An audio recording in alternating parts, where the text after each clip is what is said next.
Ésaïe, chapitre 40. Consolez, consolez mon peuple, dit votre Dieu. Parlez au cœur de Jérusalem et criez-lui que sa servitude est finie, que son iniquité est expiée, qu'elle a reçu de la main de l'Éternel au double de tous ses péchés. Une voix crie: préparez au désert le chemin de l'Éternel, aplanissez dans les lieux arides une route pour notre Dieu. Que toute vallée soit exaucée, que toute montagne et toute colline soient abaissées, que les coteaux se changent en plaine et les défilés étroits en vallons. Alors la gloire de l'Éternel sera révélée, et au même instant toute chair la verra, car la bouche de l'Éternel a parlé. Une voix dit: crie, et il répond: que crierai-je? Toute chair est comme l'herbe, et tout son éclat comme la fleur des champs. L'herbe sèche, la fleur tombe, quand le vent de l'Éternel souffle dessus. Certainement le peuple est comme l'herbe sèche, la fleur tombe, mais la parole de notre Dieu subsiste éternellement. Monte sur une haute montagne, Sion, pour publier la bonne nouvelle. Élève avec force ta voix, Jérusalem, pour publier la bonne nouvelle. Élève ta voix, ne crains rien. Dis aux villes de Juda: voici votre Dieu. Voici le Seigneur, l'Éternel vient avec puissance, et de son bras il commande. Voici, le salaire est avec lui et les rétributions le précèdent. Comme un berger, il paîtra son troupeau, il prendra les agneaux dans ses bras et les portera dans son sein. Il conduira les brebis qui allaitent. Qui a mesuré les eaux dans le creux de sa main, pris les dimensions des cieux avec la paume et ramassé la poussière de la terre dans un tiers de mesure? Qui a pesé les montagnes au crochet et les collines à la balance?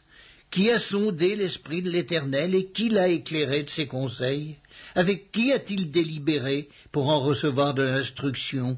Qui lui a appris le sentier de la justice? Qui lui a enseigné la sagesse et fait connaître le chemin de l'intelligence?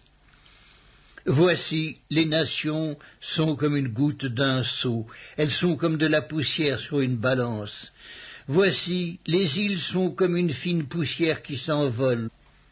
Le Liban ne suffit pas pour le feu, et ses animaux ne suffisent pas pour l'holocauste. Toutes les nations sont devant lui comme un rien, elles ne sont pour lui que néant et vanité. À qui voulez-vous comparer Dieu, et quelle image ferez-vous son égal? C'est un ouvrier qui fond l'idole, et c'est un orfèvre qui la couvre d'or et y soude des chaînettes d'argent. Celui que la pauvreté oblige à donner peu choisit un bois qui résiste à la vermoulure. Il se procure un ouvrier capable pour faire une idole qui ne branle pas. Ne le savez-vous pas? Ne l'avez-vous pas appris? Ne vous l'a-t-on pas fait connaître dès le commencement? N'avez-vous jamais réfléchi à la fondation de la terre? C'est lui qui est assis au-dessus du cercle de la terre, et ceux qui l'habitent sont comme des sauterelles. Il étend les cieux comme une étoffe légère, il les déploie comme une tente pour en faire sa demeure. C'est lui qui réduit les princes au néant et qui fait des juges de la terre une vanité. Ils ne sont pas même plantés, pas même semés. Leur tronc n'a pas même de racines en terre. Il souffle sur eux et ils se dessèchent, et un tourbillon les emporte comme le chaume. À qui me comparerez-vous pour que je lui ressemble? Dit le Saint. Levez vos yeux en haut et regardez. Qui a créé ces choses? Qui fait marcher en ordre leur armée? Il les appelle toutes par leur nom. Par son grand pouvoir et par sa force puissante, il n'en est pas une qui fasse défaut.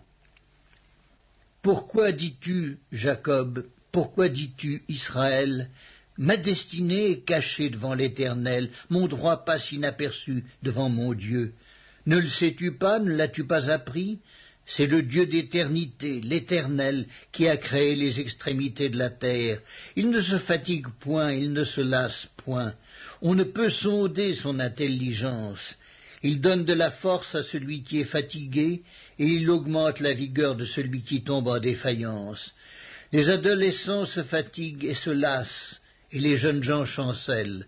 Mais ceux qui se confient en l'Éternel renouvellent leurs forces.